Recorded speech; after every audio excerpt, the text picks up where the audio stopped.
प्यारे विद्यार्थियों, मैं अमरदीप कौर पंजाबी मिस्ट्रेस सरकारी मिडल स्कूल सैनी माजरा ਜ਼ਿਲ੍ਹਾ SAS नगर ਵਿੱਚ ਪੜ੍ਹਾਉਂਦੀ ਹਾਂ ਤੇ ਮੈਂ ਪੰਜਾਬੀ ਵਿਆਕਰਣ ਦੀਆਂ ਕੁਝ ਜ਼ਰੂਰੀ ਗੱਲਾਂ ਨੂੰ ਇੱਕ ਕਵਿਤਾ ਰਾਹੀਂ ਸਮਝਾਉਣ ਦੀ ਕੋਸ਼ਿਸ਼ ਕੀਤੀ ਹੈ ਤੇ ਮੇਰੀ ਇਸ ਕਵਿਤਾ ਦਾ ਨਾਂ ਹੈ ਪੰਜਾਬੀ ਵਿਆਕਰਣ। ਧੁਨੀਆਂ ਦੇ ਮੇਲ ਤੋਂ ਬਣਦੇ ਨੇ ਸ਼ਬਦ, ਸ਼ਬਦਾਂ ਤੋਂ ਬਣਦੇ ਨੇ ਵਾਕ, ਵਾਕਾਂ ਦੀ ਸਹੀ ਤਰਤੀਬ ਬਣਾਉਂਦੀ ਸੋਹਣੀ ਜਹੀ ਬਾਤ। ਵਿਆਕਰਣ ਦੇ 4 ਪ੍ਰਕਾਰ ਧੁਨੀ, ਅੱਖਰ, ਸ਼ਬਦ ਤੇ ਵਾਕ ਬੋਧ। ਨਿਯਮਾਂ ਵਿੱਚ ਇਹਦੇ ਰਹਿਣਾ ਜ਼ਰੂਰੀ, ਆਪੇ ਕਰ ਸਕਦੇ ਨਹੀਂ ਕੋਈ ਸੋਧ। ਭਾਸ਼ਾ 2 ਪ੍ਰਕਾਰ ਦੀ ਹੁੰਦੀ, ਆਮ ਬੋਲਚਾਲ ਤੇ ਟਕਸਾਲੀ। ਆਮ ਤਾਂ ਸਿਰਫ ਹੈ ਬੋਲੀ ਜਾਂਦੀ, ਸਾਹਿਤ ਦੀ ਰਚਨਾ ਕਰਦੀ ਟਕਸਾਲੀ। ਲਿਖਤੀ ਰੂਪ ਵਿੱਚ ਲਿਖਣ ਲਈ ਇਸ ਨੂੰ ਜਿਹੜੇ ਅੱਖਰਾਂ ਚਿੰਨ੍ਹਾਂ ਦੀ ਵਰਤੋਂ ਹਾਂ ਕਰਦੇ, ਉਹਨਾਂ ਦੇ ਸਮੂਹ ਨੂੰ ਲਿਪੀ ਹੈ ਕਹਿੰਦੇ, ਇਹੀ ਸਾਰੇ ਨੇ ਪੜ੍ਹਦੇ। ਵਰਨਮਾਲਾ ਹੁੰਦੀ ਸੀ 35 ਅੱਖਰੀ, ਫਿਰ ਗਿਣਤੀ ਹੋਈ 40। ਲੱਲੇ ਦੇ ਪੈਰੀਂ ਬਿੰਦੀ ਲਾ ਕੇ ਕੁੱਲ ਬਣ ਗਏ ਹੁਣ 41। ਊੜਾ, ਆੜਾ ਤੇ ਈੜੀ ਇਸਦੇ 3 ਨੇ ਸਵਰ, 38 ਨੇ ਵਿਅੰਜਨ ਇਸਦੇ, ਜਾਣ ਲਵੇ ਕੋਈ ਹਰ। 10 ਇਸ ਦੀਆਂ ਲਗਾਂ ਨੇ, 3 ਨੇ ਦੁੱਤ ਅੱਖਰ, ਬਿੰਦੀ ਟਿੱਪੀ ਤੇ ਅੱਧਕ ਨੂੰ ਸਾਰੇ ਕਹਿੰਦੇ ਲਗਾਖਰ। ਗੁਰਮੁਖੀ ਇਸ ਦੀ ਲਿਪੀ ਸੋਹਣੀ, ਕਰ ਲਵੋ ਸਾਰੇ ਯਾਦ, ਗੱਲਾਂ ਇਹ ਸਾਰੀਆਂ ਮਨ ਵਸਾ ਲਓ, ਕੰਮ ਆਉਣੀਆਂ ਬਾਅਦ।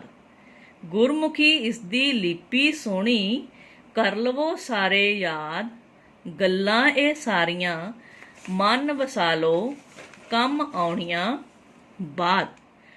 ਬੱਚਿਓ, ਇਸ ਕਵਿਤਾ ਦੇ ਜਿਹੜੀ ਆਪਾਂ ਨੇ ਸ਼ੁਰੂਆਤ ਕੀਤੀ ਹੈ ਉਸ ਤੋਂ ਮੈਂ ਦੁਬਾਰਾ ਸ਼ੁਰੂਆਤ ਕਰਨ ਲੱਗੀ ਹਾਂ। ਹੁਣ ਕੁਝ ਉਹਦੇ 'ਚ ਸ਼ਬਦ ਇਹੋ ਜਿਹੇ ਜਿਹੜੇ ਹੋ ਸਕਦਾ ਤੁਹਾਨੂੰ ਸਮਝ ਨਾ ਆਏ ਹੋਣ। ਹੁਣ ਮੈਂ ਤੁਹਾਨੂੰ ਉਹਨਾਂ ਦੇ ਸ਼ਬਦਾਂ ਬਾਰੇ ਸਮਝਾਵਾਂਗੀ। ਜਿਸ ਤਰ੍ਹਾਂ ਇਸ ਕਵਿਤਾ ਦੇ ਵਿੱਚ ਸਭ ਤੋਂ ਪਹਿਲਾਂ ਆਇਆ ਧੁਨੀਆਂ ਸ਼ਬਦ। ਧੁਨੀਆਂ ਕੀ ਹੁੰਦਾ? ਧੁਨੀਆਂ ਹੁੰਦੀਆਂ ਆਵਾਜ਼ਾਂ, ਠੀਕ ਹੈ।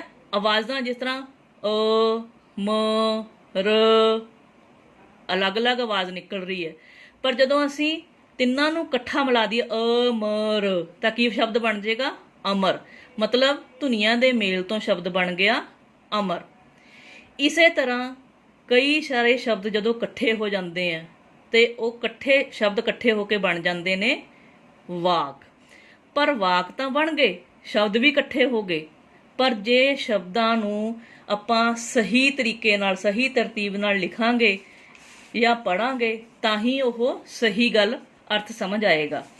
ਜਿਵੇਂ ਮੰਨ ਲਓ ਤੁਹਾਡੇ ਕੋਲ ਵਾਕ ਲਿਖਿਆ ਹੋਇਆ, 4 ਸ਼ਬਦ ਦਿੱਤੇ ਹੋਏ ਆ, 4 ਸ਼ਬਦ ਲਿਖੇ ਹੋਏ ਆ। ਫੜੋ ਹੱਥ ਕਲਮ ਵਿੱਚ। ਇਹਨੂੰ ਹੁਣ ਸਹੀ ਤਰਤੀਬ ਇਹਦੀ ਕੀ ਬਣ ਗਈ? ਹੱਥ ਵਿੱਚ ਕਲਮ ਫੜੋ। ਇਹ ਬਣ ਗਈ ਇਸ ਦੀ ਸਹੀ ਤਰਤੀਬ। ਵਾਕਾਂ ਦੀ ਬਣ ਗਈ ਇਹ ਸਹੀ ਤਰਤੀਬ, ਠੀਕ ਹੈ। ਤਾਂ ਹੀ ਉਹ ਸਹੀ ਵਾਕ ਬਣੇਗਾ। ਉਸ ਤੋਂ ਬਾਅਦ ਸਾਡੇ ਅੱਗੇ ਸ਼ਬਦ ਆ ਗਿਆ ਜੀ ਵਿਆਕਰਣ। ਵਿਆਕਰਣ ਕੀ ਹੈ? ਵਿਆਕਰਣ ਹੈ ਜਦੋਂ ਅਸੀਂ ਕਿਸੇ ਬੋਲੀ ਜਾਂ ਭਾਸ਼ਾ ਨੂੰ ਸ਼ੁੱਧ ਰੂਪ ਵਿੱਚ ਲਿਖਦੇ ਹਾਂ ਜਾਂ ਉਹਨੂੰ ਲਿਖਣ ਲਈ ਜਿਹੜੇ ਨਿਯਮਾਂ ਦੀ ਵਰਤੋਂ ਕੀਤੀ ਜਾਂਦੀ ਹੈ ਉਸ ਨੂੰ ਕਹਿੰਦੇ ਨੇ ਵਿਆਕਰਣ। ਤੇ ਵਿਆਕਰਣ ਦੇ 4 ਭਾਗ ਹੈ। ਪਹਿਲਾ ਹੈਗਾ ਹੈ ਧੁਨੀ ਬੋਧ, ਦੂਸਰਾ ਅੱਖਰ ਬੋਧ, ਤੀਸਰਾ ਸ਼ਬਦ ਬੋਧ ਤੇ ਚੌਥਾ ਵਾਕ ਬੋਧ। ਇਹ ਵਿਆਕਰਣ ਦੇ 4 ਪ੍ਰਕਾਰ ਹੈ। ਅਸੀਂ ਵਿਆਕਰਣ ਦੇ ਨਿਯਮਾਂ ਤੋਂ ਅੱਡ ਹੋ ਕੇ ਆਪਣੇ ਤੌਰ ਤੇ ਕੁਝ ਨਵਾਂ ਨਹੀਂ ਕਰ ਸਕਦੇ। ਸਾਨੂੰ ਉਹਨਾਂ ਨਿਯਮਾਂ ਦੇ ਵਿੱਚ ਰਹਿ ਕੇ ਹੀ ਸਾਹਿਤ ਦੀ ਰਚਨਾ ਕਰਨੀ ਪੈਂਦੀ ਹੈ। ਅੱਗੇ ਆ ਗਿਆ ਸ਼ਬਦ ਬੇਟੇ ਆਪਣਾ ਭਾਸ਼ਾ। ਭਾਸ਼ਾ ਕੀ ਹੁੰਦੀ ਹੈ? ਜੋ ਮੈਂ ਬੋਲ ਰਹੀ ਹਾਂ, ਬੋਲੀ, ਠੀਕ ਹੈ। ਇੱਕ ਅਜਿਹਾ ਸਾਧਨ ਜਿਸ ਰਾਹੀਂ ਮਨੁੱਖ ਆਪਣੇ ਵਿਚਾਰਾਂ ਨੂੰ ਦੂਸਰਿਆਂ ਨਾਲ ਸਾਂਝਾ ਕਰਦਾ, ਉਸ ਨੂੰ ਕਹਿੰਦੇ ਨੇ ਭਾਸ਼ਾ। ਠੀਕ ਹੈ, ਇਹ ਇਸ਼ਾਰਿਆਂ ਨਾਲ ਵੀ ਅਸੀਂ ਸਾਂਝਾ ਕਰਦੇ ਹਾਂ, ਲਿਖ ਕੇ ਵੀ ਕਰਦੇ ਹਾਂ, ਬੋਲ ਕੇ ਵੀ ਕਰਦੇ ਹਾਂ। ਠੀਕ ਹੈ, ਤੇ ਇਸ ਲਈ ਭਾਸ਼ਾ ਕਿੰਨੇ ਪ੍ਰਕਾਰ ਦੀ ਹੋਈ? 2 ਪ੍ਰਕਾਰ ਦੀ। ਪਹਿਲੀ ਹੋ ਗਈ ਆਮ ਬੋਲਚਾਲ ਦੀ ਭਾਸ਼ਾ, ਤੇ ਦੂਸਰੀ ਹੈਗੀ ਹੈ ਭਾਸ਼ਾ ਟਕਸਾਲੀ ਭਾਸ਼ਾ, ਜਾਂ ਇਸ ਨੂੰ ਸਾਹਿਤਕ ਭਾਸ਼ਾ ਵੀ ਕਹਿ ਦਿੰਦੇ ਆ। ਆਮ ਬੋਲਚਾਲ ਦੀ ਭਾਸ਼ਾ ਕਿਹੜੀ ਹੋਈ? ਜਿਹੜੀ ਅਸੀਂ ਆਮ ਬੋਲਦੇ ਆ, ਜੋ ਅਸੀਂ ਕਈ ਵਾਰੀ ਸ਼ਬਦ ਕੁਝ ਗਲਤ ਵੀ ਬੋਲ ਦਿੰਨੇ ਆ, ਪਰ ਦੂਸਰੇ ਬੰਦੇ ਨੂੰ ਸਾਡਾ ਉਹ ਸ਼ਬਦ ਸਮਝ ਆ ਜਾਂਦਾ ਹੈ। ਕੁਝ ਬੱਚੇ ਤੁਤਲਾ ਕੇ ਬੋਲਦੇ ਆ, ਤੋਤਲੇ ਬੋਲਦੇ ਆ, ਪਰ ਸਾਨੂੰ ਉਸ ਦਾ ਬੋਲਿਆ ਹੋਇਆ ਸਮਝ ਆ ਜਾਂਦਾ ਹੈ। ਇੱਕ ਬੱਸ ਦਾ ਕੰਡਕਟਰ ਜਿਹੜਾ ਹੈਗਾ ਹੈ, ਉਹ ਆਵਾਜ਼ ਮਾਰਦਾ ਹੈ ਹੁਸ਼ਿਆਰਪੁਰ ਹੁਸ਼ਿਆਰਪੁਰ ਹੁਸ਼ਿਆਰਪੁਰ, ਜਾਂ ਕਹਿ ਲਓ ਖੈੜ ਖੈੜ ਖੈੜ, ਤੇ ਹੁਸ਼ਿਆਰਪੁਰ ਤੋਂ ਸਾਨੂੰ ਸਮਝ ਆ ਗਿਆ ਕਿ ਹੁਸ਼ਿਆਰਪੁਰ ਦੀ ਗੱਲ ਕਰ ਰਿਹਾ, ਤੇ ਖੈੜ ਖੈੜ ਤੋਂ ਸਾਨੂੰ ਸਮਝ ਆ ਗਿਆ ਕਿ ਉਹ ਕਿਹੜੀ ਜਗ੍ਹਾ ਦੀ ਗੱਲ ਕਰ ਰਿਹਾ, ਉਹ ਖਰੜ ਦੀ ਗੱਲ ਕਰ ਰਿਹਾ। ਇਹ ਹੋ ਗਈ ਸਾਡੀ ਆਮ ਬੋਲਚਾਲ ਦੀ ਭਾਸ਼ਾ। ਤੇ ਦੂਸਰੀ ਭਾਸ਼ਾ ਸਾਡੀ ਹੈਗੀ ਹੈ ਸਾਹਿਤਕ ਜਾਂ ਟਕਸਾਲੀ। ਸਾਹਿਤਕ ਜਾਂ ਟਕਸਾਲੀ ਭਾਸ਼ਾ ਦੀ ਵਰਤੋਂ ਅਸੀਂ ਲਿਖਣ ਦੇ ਸਮੇਂ ਕਰਦੇ ਹਾਂ। ਲਿਖਤੀ ਰੂਪ ਵਿੱਚ ਜਿਹੜੀ ਭਾਸ਼ਾ ਅਸੀਂ ਲਿਖਦੇ ਹਾਂ, ਉਸ ਨੂੰ ਅਸੀਂ ਲਿਖਤੀ ਜਾਂ ਟਕਸਾਲੀ ਜਾਂ ਸਾਹਿਤਕ ਭਾਸ਼ਾ ਕਹਿੰਦੇ ਹਾਂ। ਔਰ ਇਹ ਜਿਹੜੀ ਭਾਸ਼ਾ ਹੁੰਦੀ ਹੈ, ਇਹ ਵਿਆਕਰਣ ਦੇ ਨਿਯਮਾਂ ਦੇ ਵਿੱਚ ਬੱਝੀ ਹੁੰਦੀ ਹੈ। ਠੀਕ ਹੈ, ਉਸ ਤੋਂ ਬਾਅਦ ਜਿਹੜਾ ਸਾਡੇ ਕੋਲ ਸ਼ਬਦ ਹੈਗਾ ਹੈ ਲਿਪੀ। ਲਿਪੀ ਕੀ ਚੀਜ਼ ਹੈ? ਭਾਸ਼ਾ ਜਾਂ ਬੋਲੀ ਨੂੰ ਲਿਖਤੀ ਰੂਪ ਵਿੱਚ ਪ੍ਰਗਟ ਕਰਨ ਲਈ ਜਿਹੜੇ ਅੱਖਰਾਂ ਜਾਂ ਚਿੰਨ੍ਹਾਂ ਦੀ ਵਰਤੋਂ ਕੀਤੀ ਜਾਂਦੀ ਹੈ, ਉਹਨਾਂ ਅੱਖਰਾਂ ਜਾਂ ਚਿੰਨ੍ਹਾਂ ਦੇ ਸਮੂਹ ਨੂੰ ਆਪਾਂ ਕਹਿੰਦੇ ਆ ਲਿਪੀ। ਸਮੂਹ ਨੂੰ, ਸਾਰਾ ਕੁਝ ਨੂੰ ਇਕੱਠਾ ਕਰਕੇ ਉਸ ਨੂੰ ਆਪਾਂ ਕਹਿ ਦਿੰਦੇ ਆ ਲਿਪੀ। ਮੈਂ ਦੁਬਾਰਾ ਬੋਲ ਰਹੀ ਹਾਂ, ਭਾਸ਼ਾ ਜਾਂ ਬੋਲੀ ਨੂੰ ਲਿਖਤੀ ਰੂਪ ਵਿੱਚ ਪ੍ਰਗਟ ਕਰਨ ਲਈ ਜਿਹੜੇ ਅੱਖਰਾਂ ਅਤੇ ਚਿੰਨ੍ਹਾਂ ਦੀ ਵਰਤੋਂ ਕੀਤੀ ਜਾਂਦੀ ਹੈ, ਉਹਨਾਂ ਦੇ ਸਮੂਹ ਨੂੰ ਲਿਪੀ ਕਹਿੰਦੇ ਹਨ। ਹੁਣ ਅੱਗੇ ਇੱਕ ਸ਼ਬਦ ਆਇਆ ਇਸ ਕਵਿਤਾ ਦੇ ਵਿੱਚ, ਵਰਣਮਾਲਾ। ਵਰਣਮਾਲਾ ਕੀ ਚੀਜ਼ ਹੈ? ਵਰਣਮਾਲਾ ਬੇਟੇ ਹੈਗਾ ਹੈ ਕਿ ਗੁਰਮੁਖੀ ਅੱਖਰ ਜਦੋਂ ਨਿਸ਼ਚਿਤ ਸਹੀ ਤਰਤੀਬ ਵਿੱਚ ਰੱਖੇ ਜਾਂਦੇ ਹਨ ਤਾਂ ਉਸ ਨੂੰ ਅਸੀਂ ਕਹਿ ਦਿੰਦੇ ਹਾਂ ਗੁਰਮੁਖੀ ਵਰਣਮਾਲਾ। ਠੀਕ ਹੈ, ਤੇ ਇਸ ਦੇ ਪਹਿਲਾਂ ਅੱਖਰ ਸੀਗੇ 35, ਊੜੇ ਤੋਂ ਲੈ ਕੇ ੜਾੜੇ ਤੱਕ 35, ਇਸੇ ਕਰਕੇ ਇਸ ਨੂੰ 35 ਅੱਖਰੀ ਵੀ ਕਿਹਾ ਜਾਂਦਾ ਸੀ। ਫਿਰ ਇਸ ਦੇ ਵਿੱਚ 5 ਸ਼ਬਦ ਜੁੜੇ ਜਿਨ੍ਹਾਂ ਦੇ ਪੈਰ ਦੇ ਵਿੱਚ ਬਿੰਦੀ ਆਈ। ਕਿਹੜੇ ਕਿਹੜੇ ਸ਼ਬਦ ਆਏ ਉਹ 5? ਉਹ ਸੱਸੇ ਦੇ ਪੈਰ 'ਚ ਬਿੰਦੀ ਆ ਗਈ, ਖੱਖੇ ਦੇ ਪੈਰ 'ਚ ਬਿੰਦੀ ਆ ਗਈ, ਗੱਗੇ ਦੇ ਪੈਰ 'ਚ ਬਿੰਦੀ ਆ ਗਈ, ਜੱਜੇ ਦੇ ਪੈਰ ਦੇ ਵਿੱਚ ਬਿੰਦੀ ਆ ਗਈ, ਤੇ ਫੱਫੇ ਦੇ ਪੈਰ 'ਚ ਬਿੰਦੀ ਆ ਕੇ ਬਣ ਗਏ ਇਹ 40। ਇਹ ਸ਼ਬਦਾਂ ਤੋਂ ਬਾਅਦ ਫਿਰ ਪੰਜਾਬੀ ਵਿਭਾਗ ਪਟਿਆਲਾ ਵੱਲੋਂ ਇੱਕ ਹੋਰ ਧੁਨੀ ਦੀ ਪਛਾਣ ਕੀਤੀ ਗਈ, ਆਵਾਜ਼ ਦੀ ਪਛਾਣ ਕੀਤੀ ਗਈ। ਉਹ ਸੀਗੀ ਲੱਲੇ ਦੇ ਪੈਰ ਦੇ ਵਿੱਚ ਬਿੰਦੀ। ਲੱਲੇ ਦੇ ਪੈਰ ਦੇ ਵਿੱਚ ਜਦੋਂ ਬਿੰਦੀ ਲੱਗ ਗਈ ਤਾਂ ਫਿਰ ਇਹਦੀ ਕੁੱਲ ਸੰਖਿਆ ਬਣ ਗਈ, ਕੁੱਲ ਗਿਣਤੀ ਬਣ ਗਈ 41। ਪਹਿਲਾਂ ਵਰਣਮਾਲਾ ਦੀ ਗਿਣਤੀ ਸੀ 35 ਅੱਖਰੀ, ਫਿਰ 40 ਹੋਈ, ਫਿਰ 41। ਉਸ ਤੋਂ ਬਾਅਦ ਵਿਆਕਰਣ ਦੇ ਅਗਲੇ ਭਾਗ ਦੇ ਵਿੱਚ ਸਾਡੇ ਕੋਲ ਆ ਜਾਂਦੇ ਆ ਸਵਰ। ਹੁਣ ਕੁੱਲ ਗਿਣਤੀ ਵਰਣਮਾਲਾ ਦੀ ਸਾਨੂੰ 41 ਪਤਾ ਹੈ। 41 ਦੇ ਵਿੱਚੋਂ ਸਿਰਫ 3 ਹੈਗੇ ਆ ਸਵਰ। ਉਹ ਸਵਰ ਕਿਹੜੇ ਕਿਹੜੇ ਆ? ਊੜਾ, ਆੜਾ ਤੇ ਈੜੀ। ਇਹ 3 ਜਿਹੜੇ ਹੈਗੇ ਆ ਇਹ ਕੀ ਹੈ? ਸਵਰ। ਹੁਣ 41 ਚੋਂ ਜਦੋਂ ਅਸੀਂ 3 ਘਟਾ ਦਾਂਗੇ ਤਾਂ ਸਾਡੇ ਕੋਲ ਬਚਦੇ ਨੇ 38। ਇਹ 38 ਜਿਹੜੇ ਰਹਿ ਗਏ ਬੇਟੇ, ਇਹ ਹੈਗੇ ਆ ਵਿਅੰਜਨ। 3 ਸਵਰ ਹੋ ਗਏ ਤੇ 38 ਹੋ ਗਏ ਵਿਅੰਜਨ। ਇਸ ਤੋਂ ਬਾਅਦ ਇਸ ਕਵਿਤਾ ਦੇ ਵਿੱਚ ਗੱਲ ਕੀਤੀ ਹੈ ਲਗਾਂ ਦੀ। ਲਗਾਂ, ਜਿਹਨੂੰ ਆਪਾਂ ਮਾਤਰਾ ਵੀ ਕਈ ਜਾਣੇ ਕਹਿ ਦਿੰਦੇ, ਹਿੰਦੀ 'ਚ ਮਾਤਰਾ ਬੋਲਦੇ ਹਾਂ ਆਪਾਂ ਇਸ ਨੂੰ।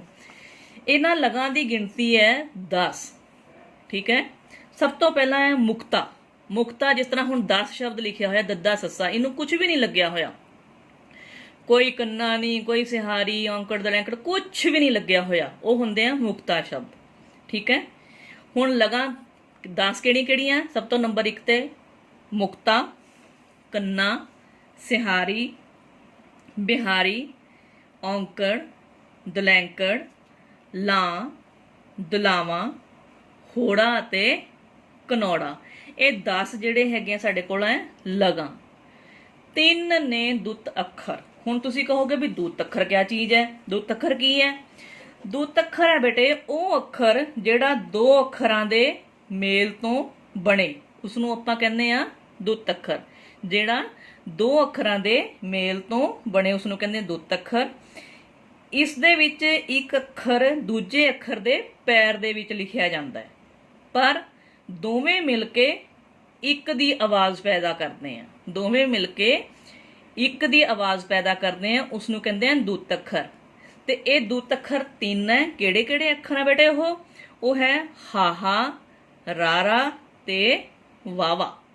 ਹਾਹਾ, ਰਾਰਾ ਤੇ ਵਾਵਾ।